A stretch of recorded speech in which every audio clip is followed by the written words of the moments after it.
Pasban media group of journalist Pakistan کے زیر اہتمام ریسکیو 1122 کے اشتراک سے Pasban press club Faisal town بہاڑی میں صحافیوں کے لیے ایک روزہ فرسٹ ایڈ ٹریننگ ورکشاپ کا انعقاد کیا گیا، جس میں Pasban media group of journalist Pakistan کے عہدیداران سمیت ممبران کی کثیر تعداد نے شرکت کی۔ اس موقع پر ریسکیو 1122 کی سیفٹی آفیسرز نے صحافیوں کو ابتدائی طبی امداد کے حوالے سے ٹریننگ دی۔ ٹریننگ سیشن کے دوران انسٹرکٹر محمد عمران اور علی فرحان دوگل کا کہنا تھا کہ کسی بھی حادثہ کی صورت میں طبی امداد دینے سے پہلے انسانی زندگی کے بچاؤ کا علم ہونا ضروری ہے، جو کہ قیمتی جان بچانے میں معاون ثابت ہو سکتا ہے۔ ان کا مزید کہنا تھا کہ Pasban media group of journalist Pakistan کے سربراہ و مرکزی چیئرمین میاں محمد ذیشان نواز ایڈوکیٹ کی خصوصی کاوش کی وجہ سے آج کا ٹریننگ سیشن صحافی حضرات کے لیے دوران کوریج حادثات سے نبرد آزمائی کے لیے بہترین ثابت ہوگا۔ اس موقع پر سربراہ و مرکزی چیئرمین میاں محمد ذیشان نواز ایڈوکیٹ کا گفتگو کرتے ہوئے کہنا تھا کہ پاسبان میڈیا گروپ ایک صف اول کا میڈیا گروپ ہے جو صحافیوں کے حقوق کے لیے علم بلند کیے ہوئے ہے۔ صحافیوں کے جان و مال کے تحفظ کے لیے پروٹیکشن ایکٹ کی جلد نفاذ کے ساتھ ساتھ انہیں بنیادی طبی امداد کی آگاہی بھی ضروری ہے،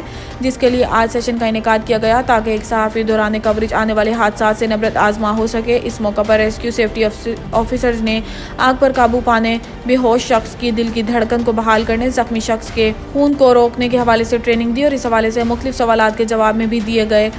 سیشن کے اختتام پر ریسکیو سیفٹی آفیسرز، جوانوں اور صحافیوں کے لیے ریفریشمنٹ کا بھی اہتمام کیا گیا۔